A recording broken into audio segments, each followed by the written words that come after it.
সেই মানুহগৰাকী মোৰ কিতাপখন 400 কপি কিনিছে তেওঁ গোটেইখিনি কিনি আনিলে আৰু ব্ৰহ্মপুত্ৰত পেলাই দিছিলে। যেতিয়া প্ৰথম কবিতা লিখিবলৈ আৰম্ভ কৰিছিলোঁ প্ৰথম সংকলনখনেই জুই লগাই পেলোৱা হৈছিলে। কিছুমান মানুহে মোক কৈছে যে আপুনি কিন্তু ওলাই নাযাব ঘৰৰ পৰা, আপুনি যদি ওলাই যায় ট্ৰাকেৰে খুন্দিয়াই বা গাড়ীয়ে খুন্দিয়াই মাৰিব লাগিব।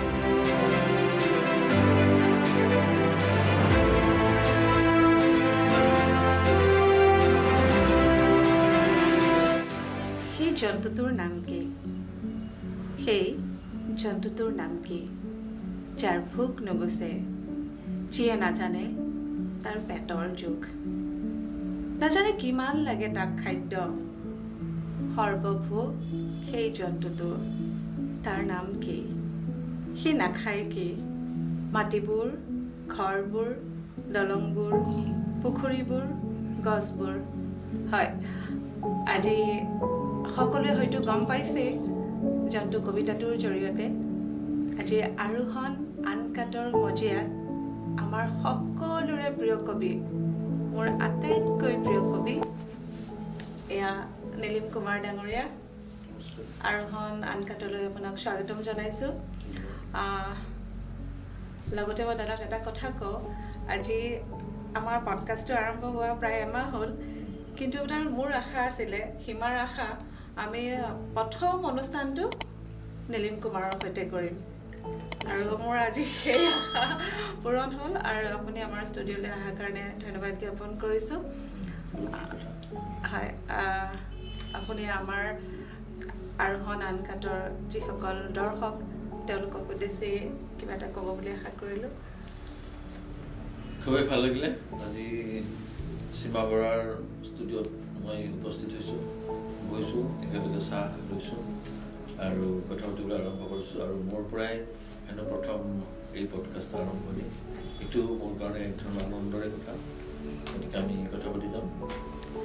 কথা সুধিম সীমা বৰাই, মই উত্তৰ দি যাব নাজানো কি দিছে নোকোৱাকে সুধিম বুলি ভাবিছোঁ আৰু, নহয় জানো? আমি একো ডিছকাছ কৰা নাই প্ৰথমতে, গতিকে দাদা আহিছে আমাৰ ষ্টুডিঅ'লৈ। আমি ছাডেনলি মানুহে মানুহৰ লগত আজিকালি কথা পতাটো কমি গৈছে। হয় হয়, এই যে কথা পতাটো অভ্যাস কৰিব লাগিব। মই মাজত দেখিছিলোঁ এটা যে আমি কথা পাতিবলৈ কথা নাপাতি আমাৰ অসুখ হৈ গৈছে। এতিয়া আমি কবিতাৰ মাজলৈ আহোঁ। মোৰ প্ৰশ্ন উত্তৰ দিব লাগিব আজি আপুনি।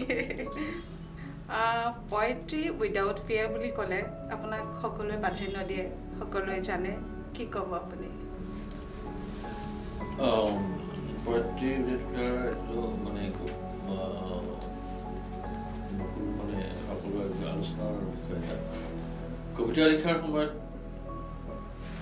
মানে মই সত্যৰ প্ৰতি দায়বদ্ধ।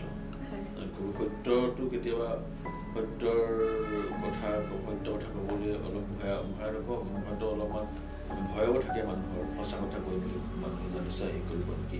কিন্তু কবিতাৰ অন্য কথাত মই নাজানো, অন্য কথাত হয়তো তেনেকুৱা হ'ব পাৰে, কিন্তু কবিতাত কিন্তু সত্য কথা ক'ব লাগে।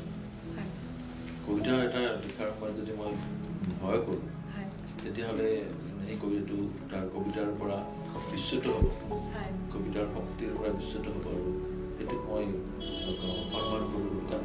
গতিকে কবিতা লিখাৰ কাৰণে তিল মানুহ মই আচলতে কবি বুলিয়ে নহয়, যিসকল লেখক, যিসকলে ময়ো লিখা মেলা কৰোঁ, গতিকে আমি যেতিয়া কলম ধৰিছোঁ, গতিকে কলমটো লৈ পেলাই আমি ভয় কৰিব লগা নাথাকে। কাকনো ভয় কৰিব লগা আছে, নহয় জানো? আমাৰ মনৰ ভাৱ সেইটো নহয়, কিন্তু সেইটো বহুত কবি সাহিত্যিক আছে যিসকলে কম্প্ৰমাইজ কৰে, ভয়ৰ কাৰণে। বহুত সাংবাদিক আছে চব কম্প্ৰমাইজ কৰে। সাংবাদিকতাতো ভয় থাকিব নালাগে, মানে নিৰ্ভীক হ'ব লাগে, সত্য কথা একদম সত্য প্ৰতিবেদন মানে হেৰি কৰিব পাৰিব লাগে। কিন্তু আজিকালি নোৱাৰে, কাৰণ বাক স্বাধীনতা হেৰুৱাইছে মানুহে। বাক স্বাধীনতাটো আজিকালি খৰ্ব হৈছে, মানুহৰ সংকট হৈছে। এইবোৰ সকলো কথাতে সংকট আহি পৰিছে। মানুহৰ এই ব্যৱস্থাই, আমাৰ শাসক শ্ৰেণীৰ ব্যৱস্থাই শোষণ ধৰণৰ শোষণ হৈ গৈছে। আচলতে শাসনটো শোষণত পৰিণত হৈছে আমাৰ গোটেই কথাতে। গতিকে সেইকাৰণে মানুহে সত্য কথাৰ পৰা বিচ্ছিন্ন হ'ব লগা হৈছে, পৰিকল্পিত হৈছে। হেঁচা এটা মানে আহি পৰিছে মানুহৰ মাজত। গতিকে এই বস্তুটোৰ কাৰণে আমি হয়তো কিন্তু এজন কবি হিচাপে মই যদি আজি কম্প্ৰমাইজ কৰোঁ মই যদি কম্প্ৰমাইজ কৰোঁ তাৰমানে এটা অৰ্থ হ'ব নীলম কুমাৰক মই মৃত্যুদণ্ড নীলম কুমাৰক মই নিজে হত্যা কৰিছোঁ। মই যদি আজি মই এনে কিছুমান অৱস্থাৰ সন্মুখীন হৈছোঁ, এনে কিছুমান ঘটনাৰ সন্মুখীন হৈছোঁ আজি কবিতা লিখাৰ পৰা এনে কিছুমান মানে সন্মুখীন হৈছোঁ, তাত যদি মই চাৰেণ্ডাৰ কৰি দিলোঁহেঁতেন তাৰ অৰ্থ হ'ল যে মই নিজ হাতে নীলম কুমাৰক হত্যা কৰিছোঁ। গতিকে মই নীলম কুমাৰক হত্যা কৰিব নোৱাৰোঁ। গতিকে নীলম কুমাৰ হিচাপে মই জীয়াই ৰাখিবৰ চেষ্টাই কৰিম নীলম কুমাৰক। সেইটো চেষ্টাতেই মই অহৰহ আছোঁ। আৰু মোৰ প্ৰথম সংকলনখন মই যেতিয়া প্ৰথম কবিতা লিখিবলৈ আৰম্ভ কৰিছিলোঁ প্ৰথম সংকলনখনেই জুইলগাই মোৰ বেলেগ পেলোৱা হৈছিলে। তেতিয়া মই বুজি পাইছিলোঁ যে কিয় জুইলগাই মোৰ বেলেগখন প্ৰথম কালেকশ্যন পঢ়ি পেলাইছে, তাৰমানে ডেট মিনছ মই কিবা এটা লিখিছোঁ, কিবা এটা লিখিছোঁ বাৰু যিসকলে মানুহে পচন্দ কৰা তাৰমানে মই সত্য কথা এটা লিখিছোঁ। সেই কথাবিলাক মানুহে হয়তো নিবিচাৰে। কোনে পঢ়ি পেলাইছিল বাৰু? গুৱাহাটী ইউনিভাৰ্চিটিৰ ল'ৰা ছোৱালীবিলাকে। গুৱাহাটী ইউনিভাৰ্চিটি এখন শিক্ষানুষ্ঠান তাত পঢ়ি পেলোৱা হৈছিলে, কিছুমান কলেজৰ ল'ৰা ছোৱালী পঢ়ি পেলাইছিলে। তেতিয়া মই নিজৰ প্ৰতি আস্থা বাঢ়িছিলে। তাৰপিছত বিভিন্ন ক্ষেত্ৰত বিভিন্ন সময়ত মই বিভিন্ন সমস্যাৰ সন্মুখীন হৈছোঁ।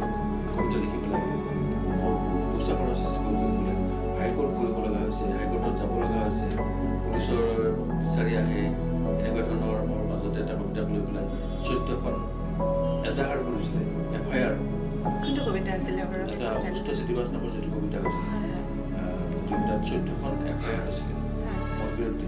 শিৰচ্ছেদৰ দাবী আহিছিলে, মোৰ ঘৰখন ভাঙি পেলোৱাৰ আহ্বান দিয়া হৈছিলে, নিষিদ্ধ কৰা হৈছিলে, কিছুমান এলেকাত মোৰ নীলম কুমাৰ নিষিদ্ধ এনেকৈ পৰ্যন্ত কৰিছিলে। সেই সময়বোৰ সেইবোৰ কথাত মই এইবিলাক পাৰ হৈ আহিছোঁ, সেইবোৰ কথা মই পাৰ হৈ আহিব লগা হৈছে।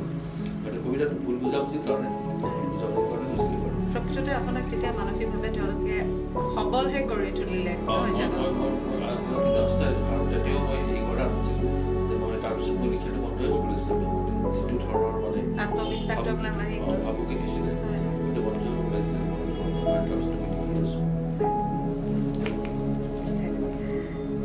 মাটিত উৰি ফুৰা, চিত্ৰকাৰ, আকাশ এপাৰ্টমেণ্ট আৰু 8খন প্ৰেমৰ উপন্যাসৰ বিষয়ে আমি অকণমান শুনিব পাইছোঁ। মাটিত উৰি ফুৰা চিত্ৰকাৰ মই প্ৰথম উপন্যাসখন লিখিছিলোঁ। কোনো ধৰণৰ মোৰ উপন্যাস লিখাৰ কোনো ধৰণৰ পৰিকল্পনা নাছিলে। উপন্যাস লিখিম বুলি মই ভবাই নাছিলোঁ। হঠাৎ মানে মোৰ বন্ধু এজনৰ লগত কথা পাতি আছিলোঁ, এখন চাহ দোকানত বহি পেলাই কথা পাতি আছিলোঁ। সেই টেবুলখনতে এটা মাখি আহি পেলাই বহিলে, উৰি আহি পেলাই। মোৰ এনে লাগিল যেন মাখিটো আমি দুজনৰ কথা শুনিবলৈ আহিছে। আমি ইমান দুজনে মই পাৰ্চনেল কথা আমাৰ তেওঁৰ ল'ৰাটোৰ সমস্যা মোৰ খুব বন্ধু কথা পাতি আছিলোঁ। গতিকে মোৰ তেনেকৈ মাখিটোৱে যেন আমাৰ কথা শুনিব আহিছে, উৰি পৰিছে। মাখিটো আহি পৰাৰ লগে লগে মই এনেকুৱা ভাৱ হ'ল যে মই মাখিটোৰ পিঠিত উঠি গ'লোঁ। উঠি গৈ পেলাই মইহে ক'ৰবাত ঘূৰি ফুৰিলোঁ যে সেই যাৰ কথা পাতিছিলে, এগৰাকী নাৰীৰ কথা পাতি আছিলোঁ, সেই নাৰীগৰাকীৰ এবাৰ চাই আহিলোঁগৈ মাখিটো ঘূৰি ফুৰি পেলাই। ঠিক এনেকুৱা ধৰণৰ এটা মোৰ ফিলিংছ আহি গ'ল। তাৰপিছত উপন্যাসখন লিখি পেলালোঁ। আৰু উপন্যাসখন মই লিখি পেলালোঁ। উপন্যাসখন যে ছাকচেছফুল হৈছে, মানে মই যি কথা লিখিব খুজিছিলোঁ সেইটো এটাই প্ৰমাণ যে এই উপন্যাসখনৰ 400 কপি সেই সময়ত মানে বিক্ৰী হৈছিলে। কিতাপখন মানুহে কিনিছিলে। আৰু অলপ এবচাৰ্ড ধৰণৰ উপন্যাসখন, মানে ফেণ্টাচি আছে। গতিকে ফেণ্টাচিটো ষ্টাৰ্টিঙতে মাখিটো উৰি ফুৰা এজন মানুহ উৰি ফুৰাটোৰ লগে লগে ফেণ্টাচি আৰম্ভ হ'লেই। তাৰপিছত আৰু কিতাপখন কিন্তু যি কাৰণে লিখিছিলোঁ বুজি পাইছোঁ উপন্যাসখন কাক লৈ লিখিছোঁ। মই কাকো আক্ৰমণ কৰা নাই, মই সাহিত্যিক এই হিচাপেই কৰিছোঁ, কলাত্মকভাৱেই কৰিছিলোঁ। কিন্তু এটা বিশেষ কেৰেক্টাৰ এটা লিখিছোঁ, এটা সঁচা ঘটনাক মই মানে এই কৰিছিলোঁ, মানে লিখিছিলোঁ আৰু সঁচা কাহিনী এটা লিখিছিলোঁ। তেতিয়া সেই মানুহগৰাকী মোৰ কিতাপখন 400 কপি কিনিছে। লয়াৰ্ছ বুক ষ্টলত সুধিছে এইখন কিতাপ কিমান কপি আছে, তেওঁলোকে কৈছে 400 কপি আছে। বুজিছে গোটেইখিনি মোক দিয়ক। তেওঁ গোটেইখিনি কিনি আনিলে আৰু ব্ৰহ্মপুত্ৰত পেলাই দিছিলে। সেই কথাখিনি মই জানো। তাৰপিছত ভাবিলোঁ উপন্যাসখন ছাকচেছফুল হৈছে। তাৰপিছত মোৰ আস্থা বাঢ়িলে, নিজৰ ওপৰত আস্থা মই লিখিব পাৰিম তেতিয়াহ'লে। তাৰপিছত এই তেনেকুৱা সৰু সৰু উপন্যাস কিছুমান লিখিছোঁ। তাৰপিছত মানে আমাৰ টপিকবোৰ যে ইমান এনেকুৱা হ'ব, আজি ইমান ভাল লগা হ'ব ভবাই নাছিলোঁ। আৰু ৰহস্য বহুত, তাৰমানে কবিতা আৰু উপন্যাসৰ আৰু ৰহস্য নহয় জানো? হয়। স্বপ্নৰ ৰেলগাড়ী। স্বপ্নৰ ৰেলগাড়ীও এখন মানে এখন ৰেলগাড়ীত মানে মই উঠিলোঁ আৰু এটা সপোনৰ ৰেলগাড়ীখন, যিখন ৰেলগাড়ীত উঠি পেলাই মই জলকীয়া যাব পাৰোঁ।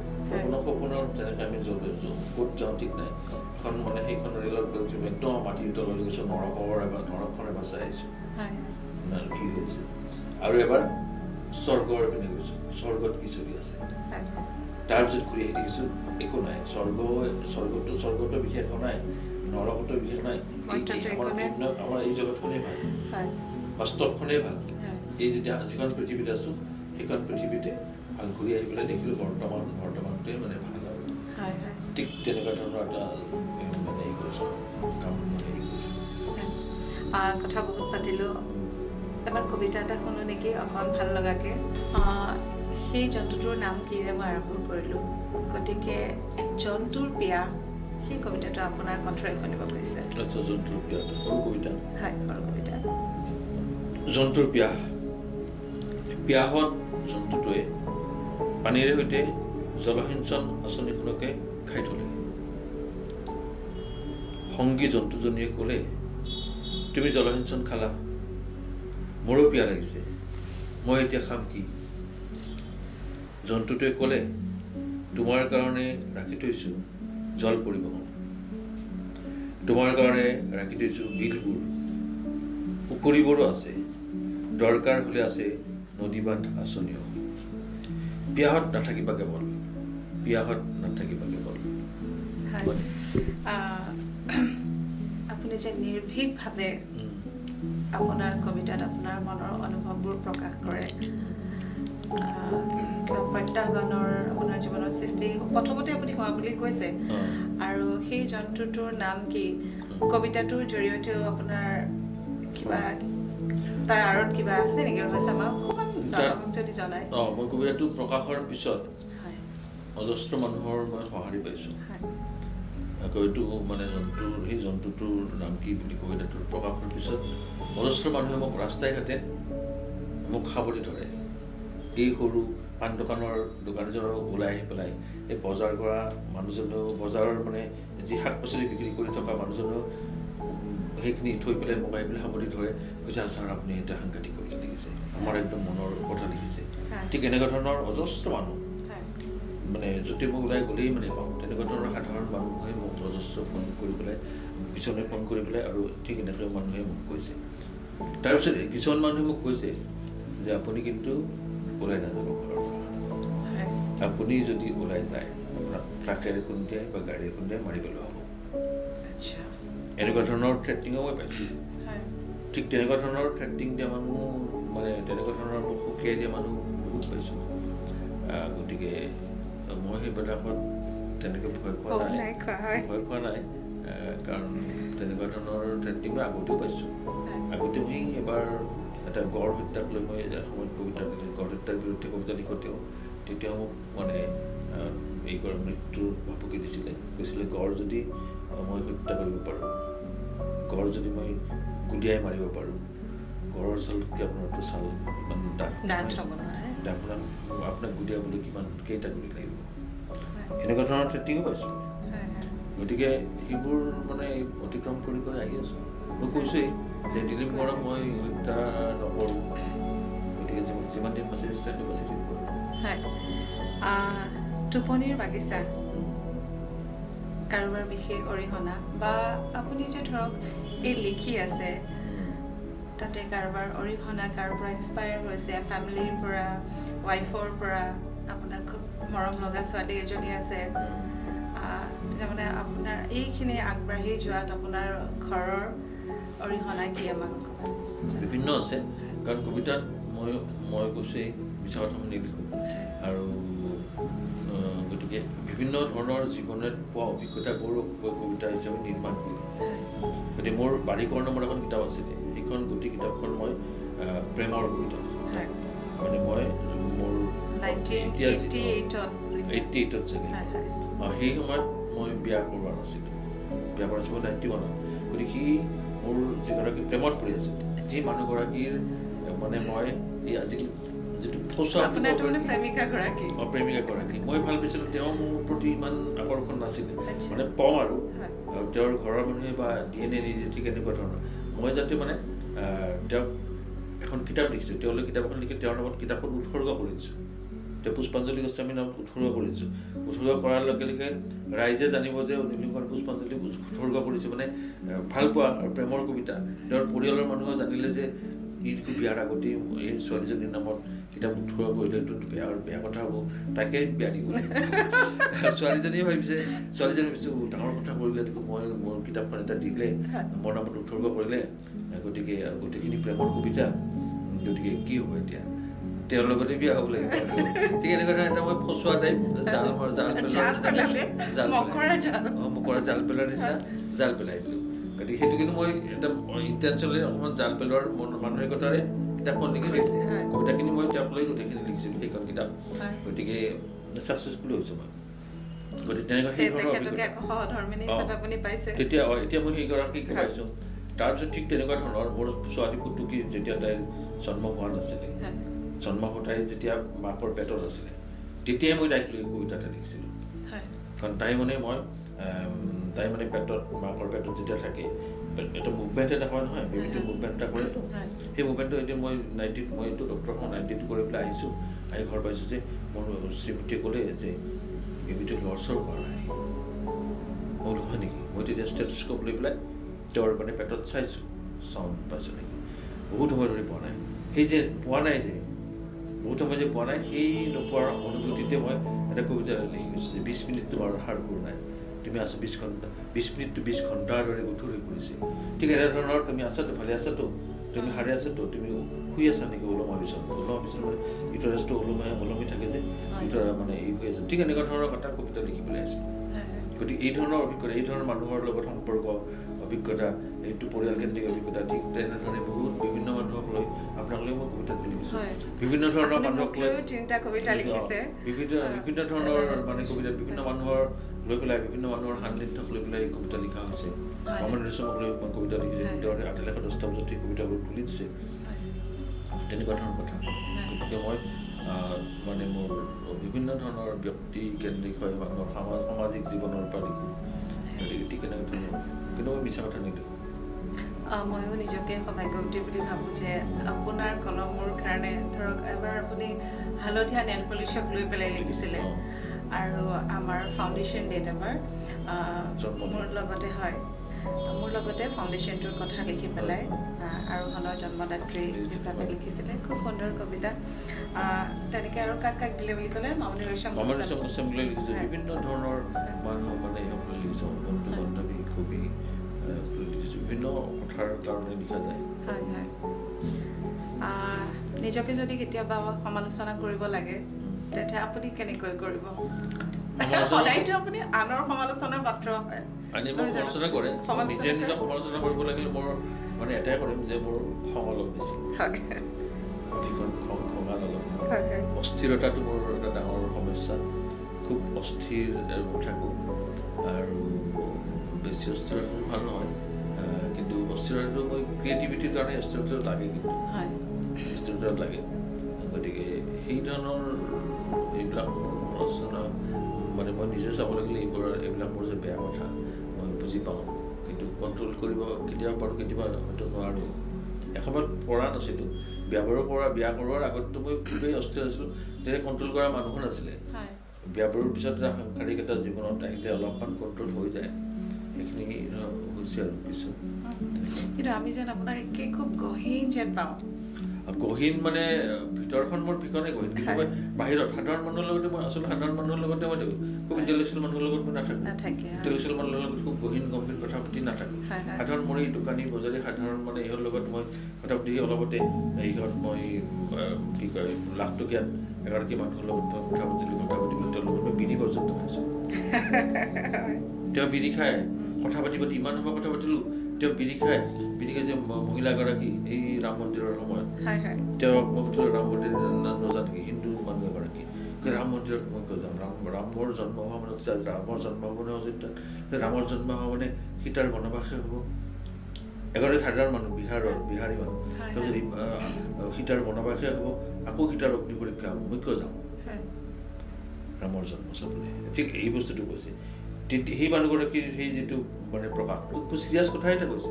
এইটো এটা ভাৰতীয় নাৰীৰ কাৰণে ডাঙৰ প্ৰশ্ন, হয় নাই? এটা চিৰিয়াছ কথা কৈছে। কিন্তু সাধাৰণ মানুহগৰাকী, তেওঁ যেতিয়া মোৰ আগত বিৰি খাইছে, ময়ো তেওঁক বিৰি এক পেকেট আৰু কিনি আনি দিছোঁ, দি পেলাই ময়ো তেওঁ ঠিক আছে মই বিৰি এক খাওঁ দিয়া, খাইছেতো। সাধাৰণ মানুহৰ লগত ঠিক মোৰ সম্পৰ্কবিলাক তেনেকুৱা ধৰণৰ কৰোঁ।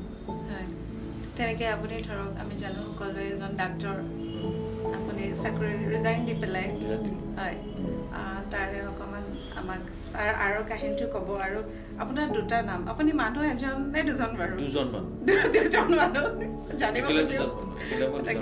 মই এজন মানুহক জীয়াই ৰাখোঁ। আগতে মোক সেইজন মানুহ, আগৰ যিজন মানুহ অৰিজিনেল যিজন মানুহে মোক নীলিম কুমাৰক মানুহজন এৰি কৰিছিলে, এতিয়া আমি নীলিম কুমাৰেহে সেইজন মানুহক জীয়াই ৰাখে। কাৰণ সেইজন মানুহৰ নাম নাজানে মানুহে।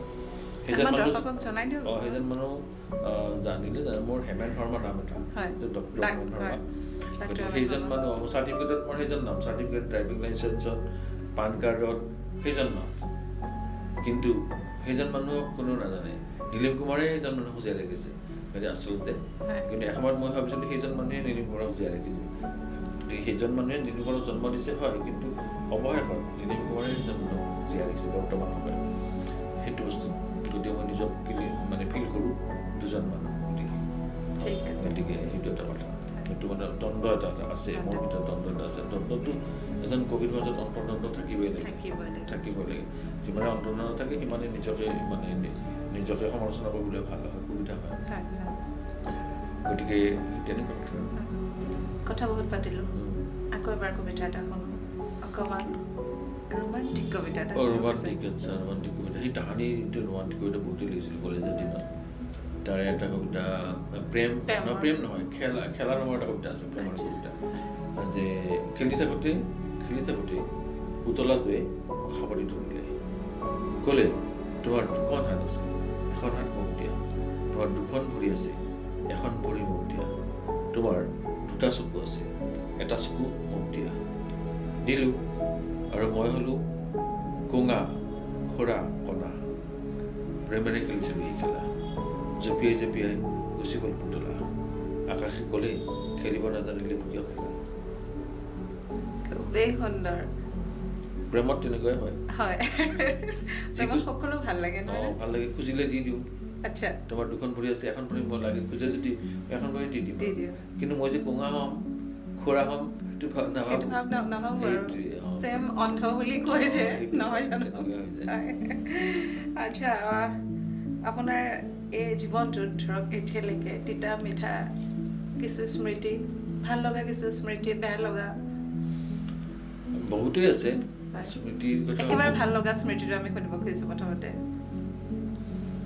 একেবাৰে ভাল লগা স্মৃতিটো ক'বই নোৱাৰোঁ, কাৰণ বেয়া লগা কম আছে চাগে। বেয়া লগাটো বহুত আছে, ভাল লগাটো মানে আপেক্ষিক হৈ যায়। অকণমান কিবা কথা কৰে ভাল লাগে, কিন্তু বেয়া লগাটো অজস্ৰ আছে। বেয়া লগা মানে দুখৰ স্মৃতি অজস্ৰ আছে, আৰু আনন্দবিলাকো দুখৰে হৈ যায়। দুখ যন্ত্ৰণাৰ মাজতে কিন্তু মই প্ৰথম মোৰ সৰুতে মই মাক ঢুকাইছিলোঁ, মাক হেৰুৱাইছিলোঁ 7 বছৰ বয়সত। সেইটো এটা মোৰ ভীষণ মানে দুখৰ, আজিলৈকে মই সেইটো কঢ়িয়াই আনিছোঁ। 7 বছৰ বয়স এই যে মাক যে হেৰুৱাইছোঁ, এতিয়াও মই মানুহৰ মাজত সেই মাতৃৰ মানে এটা এইটো বিচাৰি ফুৰোঁ। আৰু মাকৰ মৰম তাত কোনেও দিব নোৱাৰে, মাকেই আৰু পাৰে। আৰু সি তথাপি মাতৃৰ যে হেঁপাহ, মাতৃৰ পৰা যে এটা বিচ্ছিন্ন হৈ গ'লোঁ, সেই দুখ এটা থাকি গ'ল। আৰু এটা মানে অভাৱ এটা থাকি গ'ল। যাৰ নাথাকে তেওঁলোকে অনুভৱ কৰিব পাৰে, ময়ো পাৰোঁ। তাৰমানে 19 বছৰ আছিলোঁ আৰু মই তেতিয়া, তথাপিও মা মাত্ৰ 39 এজৰ আছিলে। খুব কম সময়তে ফুড পয়জনিং হৈ পেলাই আধা ঘণ্টাৰ ভিতৰতে মাক হেৰুৱালোঁ। মা হেৰুৱাৰ 4 বছৰ পিছতে দেউতাক হেৰুৱালোঁ।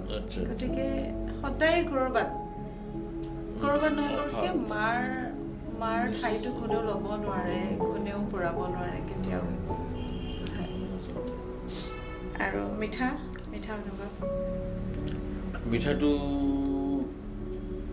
মই যাক বিচাৰিছিলোঁ প্ৰেমত আটাইতকৈ মানে ক্ষেত্ৰত মই মানে বিচাৰিছিলোঁ আচলতে কথাটো তেনেকুৱা আছিলে মই যি সময়ত মই এক সময়ত মানে মই কৈছিলোঁ অস্থিৰতা মোৰ ইমান বেছি আছিলে মই ভাবিছিলোঁ মই জীৱনত কাৰো কেতিয়াও বিয়া কৰাব পাৰিম বিয়া যে মই কৰাব নোৱাৰোঁ একদম মানে ভীষণ চাৰিহঁতৰ ভীষণ মানে আছিলোঁ কিন্তু মই ভাবিছিলোঁ যে এই মোৰ যিগৰাকীক বিয়া কৰাইছোঁ তেওঁক মই দেখি পেলাই ভাবিছিলোঁ যে মই যদি কাৰোবাক বিয়া কৰাব পাৰোঁ এওঁকে কৰাব পাৰিম ইয়াত বাহিৰে মোক আৰু কোনেও মই বিয়া কৰাব নোৱাৰোঁ কণ্ট্ৰল কৰিব নোৱাৰিম মানে এওঁকে মই ইমান বেছি মৰম কৰিম কিন্তু মই তেওঁৰ পৰা আঁতৰি যাব নোৱাৰিম এনেকুৱা এটা ফিলিংছ আহিছিলে আৰু অৱশেষত তেওঁক যেতিয়া মই মানে পালোঁ প্ৰাপ্তি এটা হ'ল তেতিয়া সেইটোৱে চাগে মোৰ আনন্দ নেকি সেইটো আনন্দই হ'ব পাৰে গতিকে সেইটো মই মানে ক'ব পাৰোঁ আৰু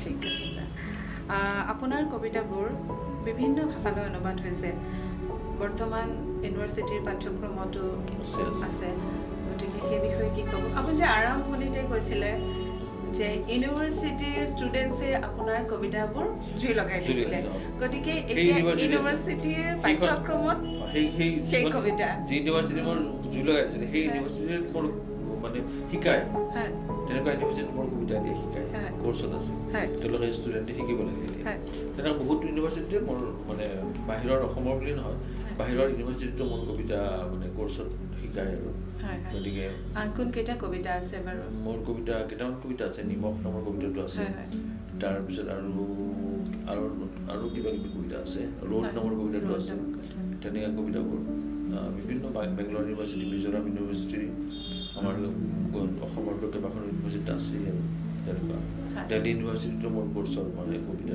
মানে তাতেই কৰে আপোনাৰ কেনেকুৱা সুখ অনুভৱ হয় তেতিয়া সুখ ভাল লাগে কোনোবা ল'ৰা ছোৱালী আহি পেলাই যে কয় যে ছাৰ আপোনাৰ কবিতাটো আমি কোৰ্চত শিকিছোঁ আৰু তাৰ কিছুমান তাৰে মানে এই যিবিলাক শিক্ষক মানে অধ্যাপকে মোক মানে কেতিয়াবা সুধে তেওঁলোকে যিবিলাক প্ৰশ্ন কাটে মোৰ কবিতাটোৰ সম্পৰ্কে কিছুমান প্ৰশ্ন কাটি পেলাই মোক সুধে এই প্ৰশ্নটো কেনেকুৱা পায় ঠিক আছে নে মই দেখুৱাই মই ঠিকে আছে এইবিলাক মোৰ কবিতাটোৰ পৰা যে এনেকুৱা ধৰণৰ প্ৰশ্ন হ'ব পাৰে মই ভবাই নাছিলোঁ এনেকুৱা ধৰণৰ যে প্ৰশ্ন হ'ব পাৰে তাৰ যে উত্তৰ ষ্টুডেণ্টে কেনেকৈ দিব সেই কথাবিলাক চাই ভালেই লাগে আমিতো এদিন মাটিত বিলীন হৈ যাম কিন্তু আমাৰ এই অমৰ কৃতিবোৰ ৰৈ যাব নহয় জানো ৰৈ যায় যদি যাব ৰৈ যাব নিশ্চয় ৰৈ যাব শেহতীয়া আপোনাৰ উপন্যাসখনৰ বিষয়ে আমাক কওক আমাকো জনাওক আচ্ছা এইখন উপন্যাস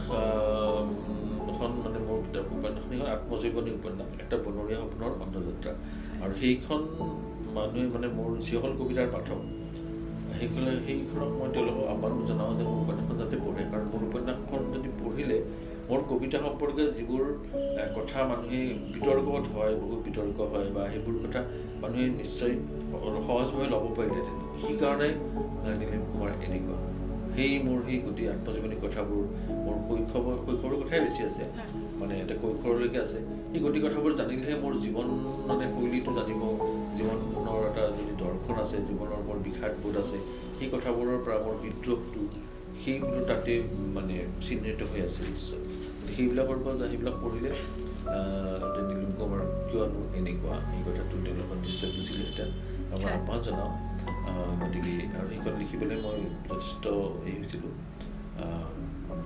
মানে যথেষ্ট মই ৰিলিফ পাইছিলোঁ কিছুমান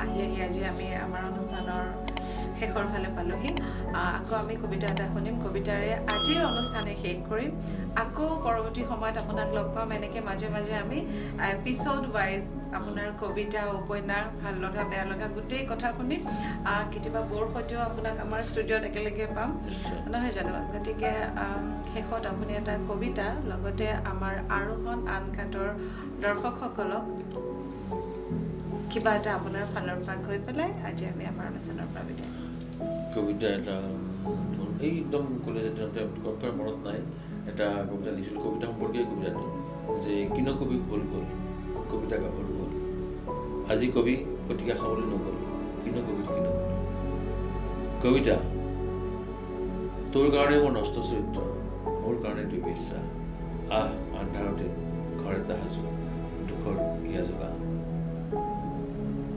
তেনেকুৱা সকলোৱে কয় মই নষ্ট কবি কবিতা আজিও যাম ৰাতি এবাৰ বিপাতি কবিতাৰ লগত মোৰ সম্পৰ্কটো তাত কবিতা আছে আৰু মই আৰোহণৰ এই অনুষ্ঠানটোলৈ সকলোকে এই জনাইছোঁ সকলো দৰ্শকৰ প্ৰতি মই শুভেচ্ছা জনাইছোঁ আৰু সকলো দৰ্শকে আহ্বান জনাইছোঁ যে এই অনুষ্ঠানটো সকলোৱে চাওক উপভোগ কৰক ভাল বেয়া প্ৰকাশ কৰক তাকে কামনা কৰিছোঁ আৰোহণ আনকাটত আজি আমি ইমানতে বিদায় মাগিছোঁ পৰৱৰ্তী সময়ত আমি আকৌ নীলিমদাক লগ পাম নীলিমদাৰ বৌক লগ পাম এনেকৈ আমাৰ অনুষ্ঠানবোৰ চলি গৈ থাকিব আৰোহণ আনকাটৰ যিসকল দৰ্শক তেওঁলোকলৈ অনুৰোধ জনাম আমাৰ অনুষ্ঠানসমূহ চাই কেনে পালে নিশ্চয় জনাব ধন্যবাদ